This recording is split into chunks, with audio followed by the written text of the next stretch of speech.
আন্তারার কালো মুখ আরো কালো হলো, ভ্রুকুচকে বলল। আজাদ সাথে সাথেই কানে হাত দিয়ে জিভ কাটলো। অবশ্য তার মুখ হাসি হাসি। সে কানে হাত দিয়ে বলল, ভুল হয়েছে মহারানী। আপনি বলেছিলেন আর হবে না, সত্যি হবে না। এবারের জন্য চাইলে শাস্তি দিতে পারো। আন্তারা কিছু বলল না। সে ভেতরে ঢুকে আলমারিতে উকি দিয়ে বলল, খুঁজছেনটা কি? প্যান্ট। বলে আন্তারার কোল থেকে টেনে মুহিনকে নিতে গেল। মুহিন আন্তারাকে জড়িয়ে ধরেছিল। অঘটন তখনই ঘটল। মুহিনের সাথে আন্তারার কাপড়ের পুরো আঁচল চলে এলো। আন্তারা থতমত খেয়ে গেল। লজ্জা পাওয়ার সময়টুকু অবশ্য আজাদ তাকে দেয়নি। ঝট করে মুহিনের গায়ে থেকে আঁচল ছাড়িয়েই সে বেরিয়ে গেল। সে তো বেরিয়ে গেল, আর আন্তারা সে নিজের দিকে একবার তাকালো। কাপড় সে কোমরের মাঝ বরাবরই পরে, তবে সারাদিনের হাঁটা চলায় সেটা একেবারে শেষ সীমানায় গিয়ে ঠেকেছে। আর ঠেকেছে বলেই সে থরথর করে কাঁপতে লাগলো। তার এই কাঁপাকাঁপি পরে থামলেও লজ্জার অস্বস্তি একদমই গেল না।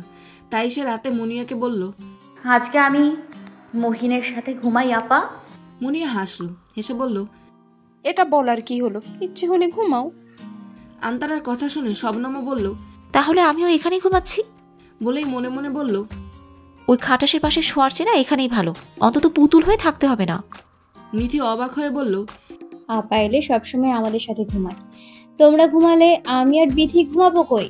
সেই দিনের পরে বিথি শবনমের সাথে কথা বলে না। অবশ্য কখনো নিজে থেকে বলেও না।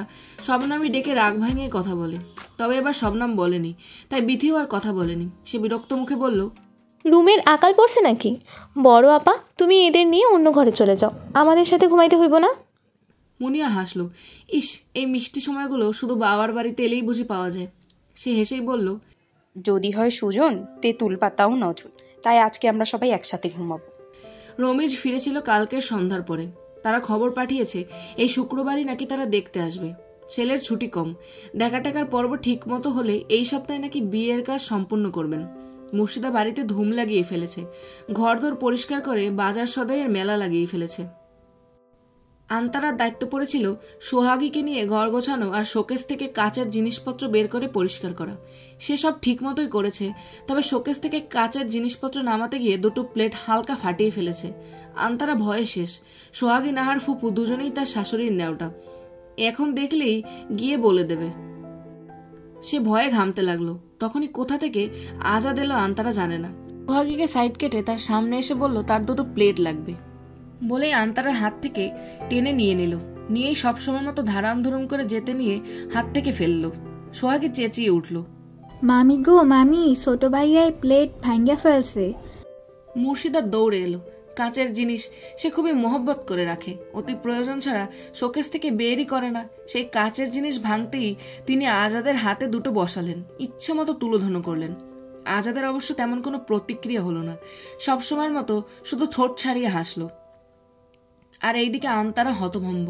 কি থেকে কি হলো সব তার মাথার উপর দিয়ে গেছে। তবে হতভম্বের মাঝেও সে খেয়াল করলো এই লোকটার হাসি আজকে এতটুকুও খারাপ লাগছে না। চোখে আলো পড়তেই আন্তারা চোখ মুখ কুচকে ফেললো। কুচকে দু হাতে মুখ ঢাকলো। আলো চোখে বিচ্ছে। আজকে সে ছিল দুনিয়ার ক্লান্ত। সারাদিন গেছে ঘষা মাজায়।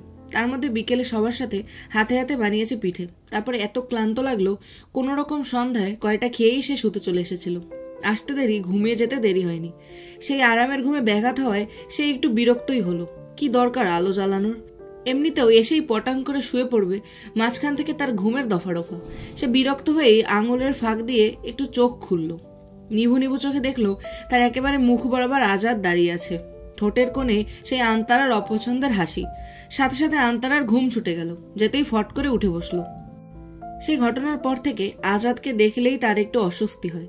অবশ্য সবসময়ের মতো আজাদের কোনো বিকার নেই। না থাক, এই কয়দিনে আন্তারা এইটুকু ঠিক বুঝেছে এই লোক না কিছু ভুলে না কিছু হজম করে।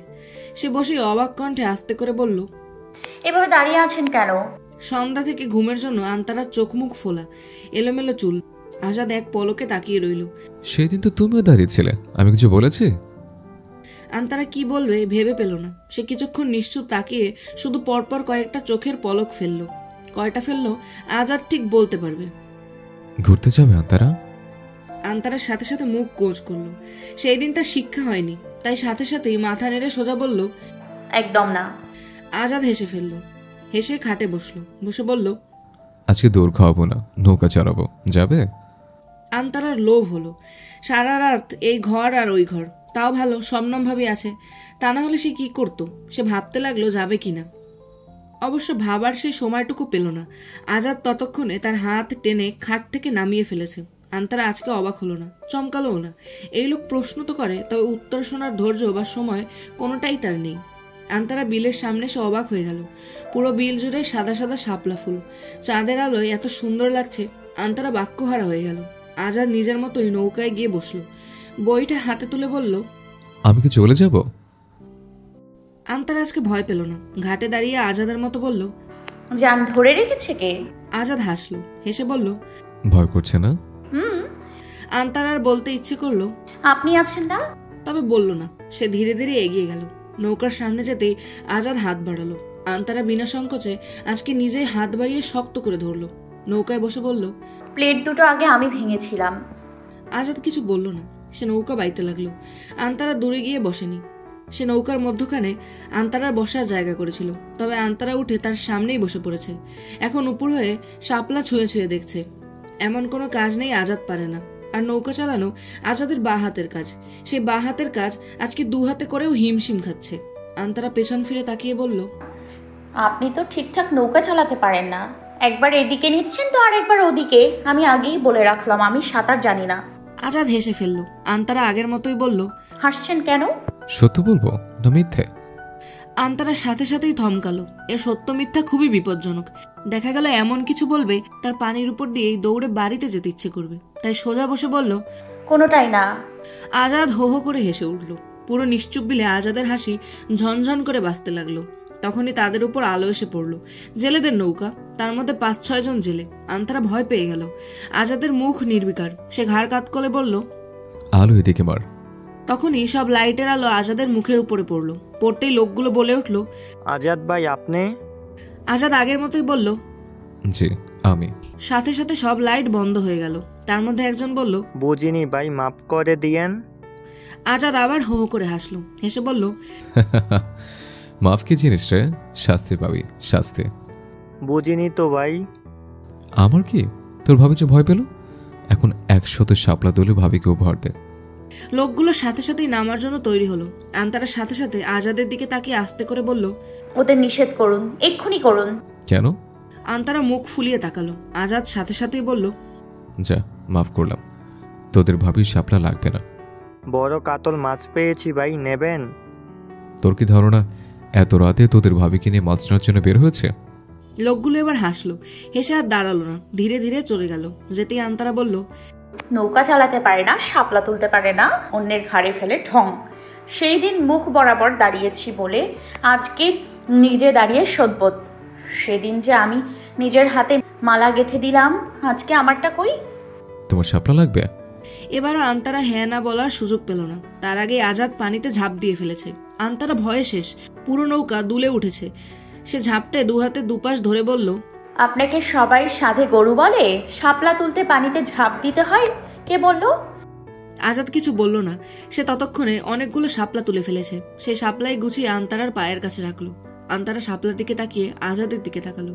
এলোমেলো চুল এখন ভিজে পুরো লিপটে চোখে মুখে পড়ে আছে।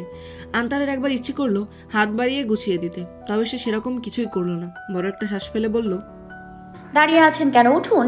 তুমি ভিজে যাবে। গেলে যাব, আসেন। বলেই আন্তারা হাত বাড়ালো। আজাদ আবারও হাসলো। আন্তারা বিরক্তি নিয়ে বলল, আবার হাসছেন কেন? সত্য বলবো না মিথ্যে? আন্তারা আবারও একটা বড় শ্বাস ফেললো।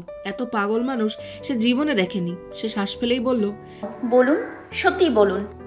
তোমাকে অনেক সুন্দর লাগছে আন্তারা। যেন তেন সুন্দর না, ভয়ঙ্কর সুন্দর। আর এই ভয়ঙ্কর সুন্দরে আমার ডুবে যেতে ইচ্ছা করছে। আন্তারার সাথে সাথেই হাত গুটিয়ে নিল। আজকে সে স্তব্ধ হয়নি। সে জানতো এমন কিছুই বলবে, তবে খুব লজ্জা পেল। অবশ্য প্রকাশ করলো না। অন্য পাশে তাকিয়ে আস্তে করে বলল, আপনি পানিতেই থাকুন। আজাদও তার মতো বলল, যে হুকুম মহারানী। বিথিকে দেখতে আসলো ঠিক শুক্রবারই। যেহেতু আগের ইষ্টি, তাই দুপুরের খাবারেরও আয়োজন করা হয়েছে। মেহমানদের সাথেই মুর্শিদার ভাই বেরেদারও এসেছে। তবে তাদের মুখ কালো। আজাদের বিয়ে নিয়ে তারা বড়ই নারাজ। তবে বোনের শ্বশুরের উপরে কিছু বলতে পারছে না, কেননা বোন জামাই বোনের শ্বশুর নেহাতি ভদ্রলোক। তাদের বোনকে বিয়ে করেছেন বিনা যৌতুকে, কোনো রকম কষ্ট কখনো দেয়নি, বরং সোনায় সোহাগা করেই রেখেছে। এমনকি তাদের বিপদে আপদে সবার আগে তারাই এগিয়ে যায়, বিনা বাক্যে সব রকম সাহায্য সহযোগিতা করে। আর এমন বোন জামাইয়ের পরিবারকে চাইলেই চট করে কিছু বলা যায় না। তার মধ্যে তাদের অবস্থান আবার এদের চেয়ে নিচু, তাই পছন্দ না হওয়া সত্ত্বেও মুখে কুলু পেটে বসে আছেন। আন্তারার শবনমের আজকে বের হওয়া নিষেধ। ফর্সা একবার চোখে লাগলে কালোরে মন ধরে না, তাই মুর্শিদা কড়া করে বলেছে তাদের বের হওয়ার কোনো দরকার নেই, মুনি আছে সে দিক সামলে নেবে। তারা বেরও হয়নি, কি দরকার, বরং তারা খুশি মনেই শবনমের রুমে বৈঠক বসিয়েছে। তাদের সাথে আজকে মিঠিও যোগ দিয়েছে। তাকে অবশ্য কেউ কিছু নিষেধ করেনি, তবু সে নিজে থেকেই আছে। কি দরকার ভাই, যে মেয়ে কিছু হলে ছিলে মরিচ ডলে দিবে, তাই সে এক ডিব্বা আচার নিয়ে বসেছে, আরাম করে বসে বসে সেগুলোই হালাল করছে। আর শবনম পড়েছে আন্তারার নাক নিয়ে, সুতোটা কাটা দরকার। এই মেয়ের হাত পা ঘেমে শেষ, অথচ শুকনো খড় করে সুতো লাটিমের মতো ঘুরছে, একটু কোনা টেনে টান দিলেই বেরিয়ে আসবে। শবনম করলো তাই, একটু কেটে দিয়েই দিল টান। আন্তারা চিৎকার দেবে, তখনই মুখ চেপে ধরল, ধরে বলল, রাতে তো কিছু শুনি না, আর আমার একটু ধরতেই হুঁশজ্ঞান নেই। আন্তারা ভয়ে আঙুল ঝেড়ে ঝেড়ে আস্তে আস্তে নাকে হাত রাখলো, না কোনো ব্যথা নেই। সে এসেই বোকার মতো বলল, রাতে চিৎকার কেন দেবো ভাবি, তখন তো কোনো ব্যথা থাকে না। মিঠি আচার আর বয়ম বুকে চেপেই হেসে খাটে গড়াগড়ি খেলো। শবনমও হাসলো, তবে কিছুক্ষণ তীক্ষ্ণভাবে তাকিয়ে রইল। বিয়ের এতদিন হলো আজাদ ভাই আন্তারার কাছে যায়নি। মিঠি সামনে, তাই শবনম আর কিছু বলল না, তবে তার মনে খটকা লেগে রইল। আজাদ ভাই কি মন থেকে বিয়েটা মানেনি? দেখতে তো সবকিছু স্বাভাবিকই লাগে, তবে এই দুই ভাই তো দেখা যায় তলে তলে খাটাসের খাটাস। একটা সব করবে বাচ্চা নেবে না, আর একটা বাইরের সব করবে বউয়ের কাছে যাবে না। দেখো তো কাণ্ড।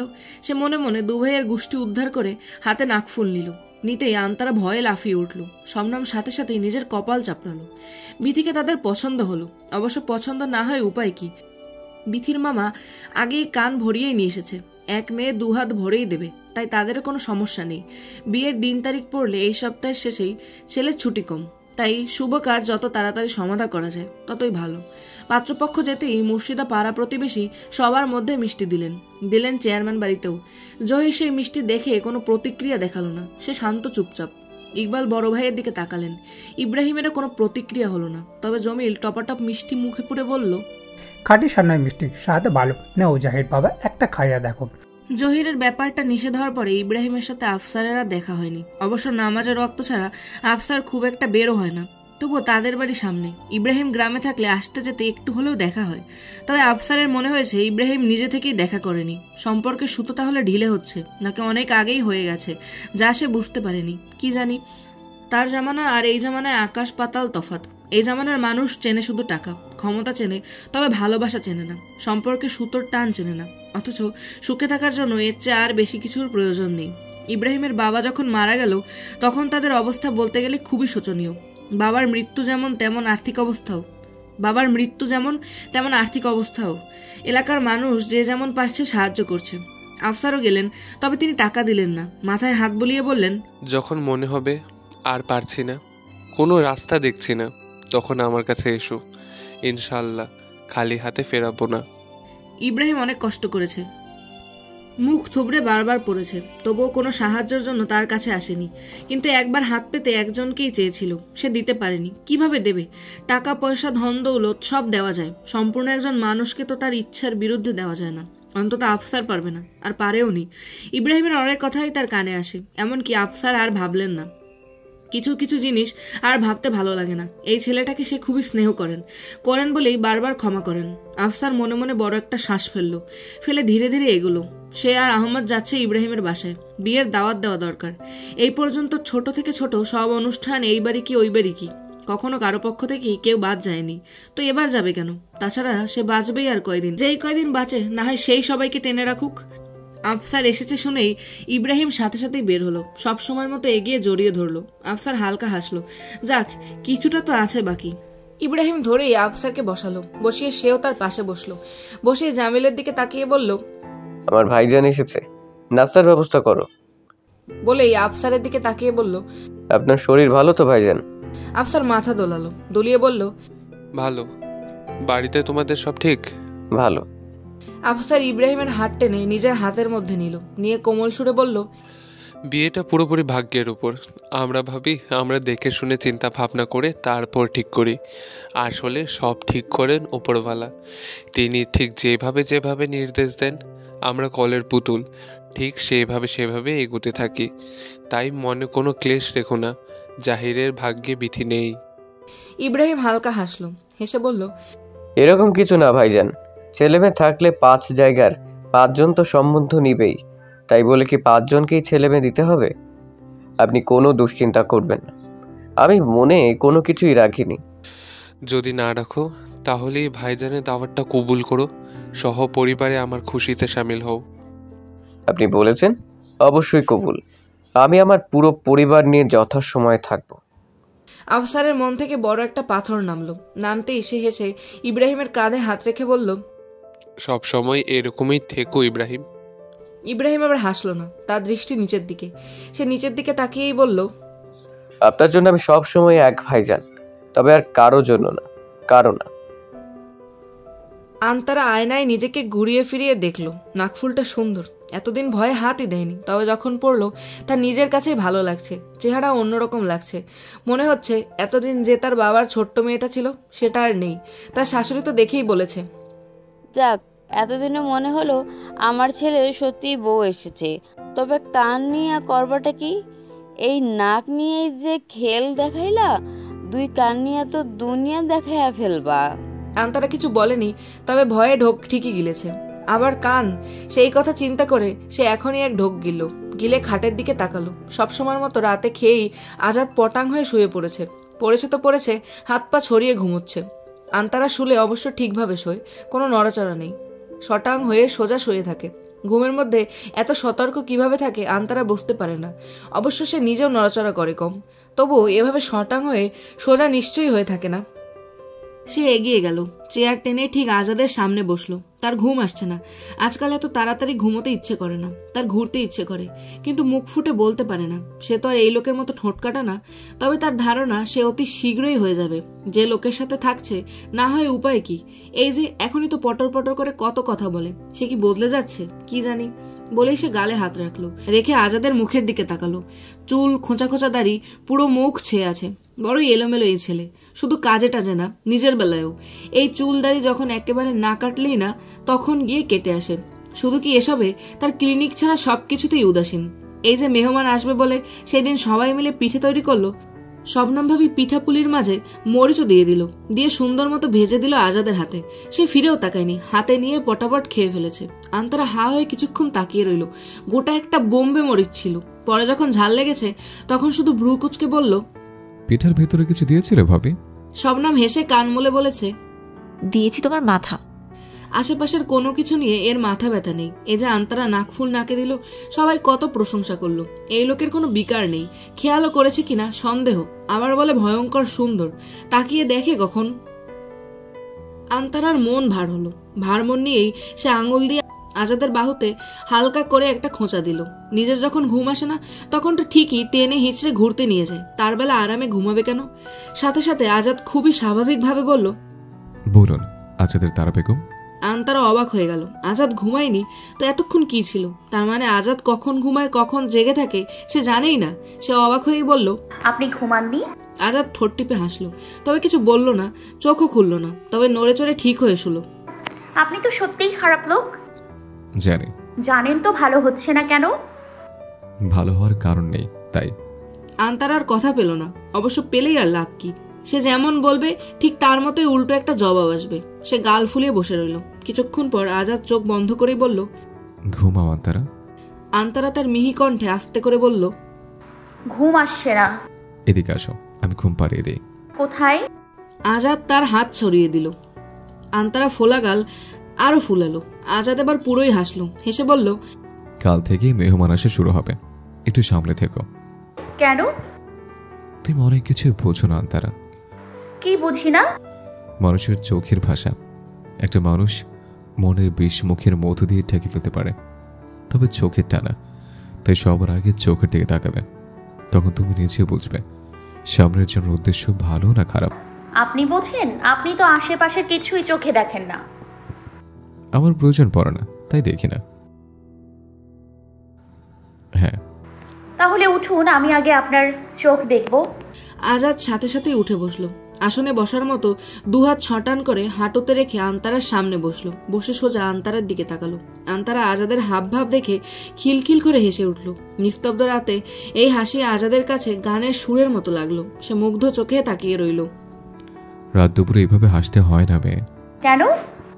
ঝড় উঠে? কোথায়? আমার চোখ না দেখতে চাইলে দেখো, তাহলে বুঝতে পারবে কোথায়। আন্তারা ঠোঁট টিপেই হেসে আজাদের চোখের দিকে তাকালো। তাকাতেই চোখে পড়লো ঘুমে ক্লান্তিতে আজাদের চোখ লাল হয়ে আছে। পরে পরে শুয়েও ঘুমায়নি কেন এই লোকটা? তখনই আন্তারার ছোট্ট হৃদয় কোণে কিছু একটা হলো। আন্তারা বুঝলো না, চোখও ফেরাতে পারলো না। সে চোখে চোখ রেখেই চেয়ার ছেড়ে উঠলো। উঠে আজাদের ঠিক সামনে গিয়ে বসলো। চোখের জাদুতে আন্তারার কি হলো কে জানে। সে হাত বাড়িয়ে আজাদের কপালে ছড়িয়ে থাকা এলোমেলো চুলগুলো গুছিয়ে দিল। আজাদ চোখ বন্ধ করে ফেলে বলল, আমি তো খারাপই আন্তারা। এখন যদি আমি আরেকটু খারাপ হই, তুমি কি তোমার নানা ভাইকে বিচার দেবে? আন্তারা আজাদের কথার অর্থ বুঝলো না। অবশ্য বোঝার সময়টুকু সে পায়নি। আজাদ ততক্ষণে আন্তারাকে জাপটে ধরেছে। আজাদের সব কাজই হঠাৎ ঝড়ের মতো, তাই আন্তারা ঝড়ের এই হঠাৎ তাণ্ডবে ভারসাম্য রাখতে পারেনি। পরে খাটের কার্নিশে মাথা লাগতে যাচ্ছিল। আন্তারার মাথা পড়ার আগেই আজাদ হাতের তালু ফেলল। আন্তারা ভয়ে শেষ। সে থরথর করে কাঁপছে। অবশ্য সেটা পড়ার জন্য না আজাদের জন্য সে জানে না। আজাদের হাতের উপরে আন্তারার মাথা, আর আজাদ আন্তারার খুব কাছে। আন্তারার গলা দিয়ে শব্দ বের হলো না। সে ভয়ে হাবুডুবু খেতে খেতে আবার আজাদের চোখের দিকে তাকালো। এই চোখে আন্তারা শুধু একজনকেই দেখলো, আর সেটা আন্তারা নিজে। সে আর কিছু বলতে পারলো না, কিছু করতে পারলো না। এমনকি তার মুখ দিয়ে টু শব্দও বের হলো না। শুধু দেখলো নেশা ধরানো একটা চোখ। সেই নেশা নিয়েই নাকফুলটার উপরে গভীরভাবে ঠোঁট ছোঁয়ালো। সেই ছোঁয়া সেখানেই থামলো না, বরং ধীরে ধীরে পুরো আন্তারায় ছড়িয়ে গেল। যেতেই আন্তারা তার নিজের হুঁশ জ্ঞান সব হারালো। আর যখন হুঁশ এলো, তখন সে চোখে অন্ধকার দেখলো। সেই অন্ধকার চোখ পুরোপুরি অন্ধকার হওয়ার আগে নিবু নিবু চোখে দেখলো একটা মুখ, একটা মানুষ, যে তাকে পরম যত্নে বুকে আগলে নিয়ে ফিসফিস করে বলছে, ভয় নেই, আমি আছি তো, সব ঠিক হয়ে যাবে।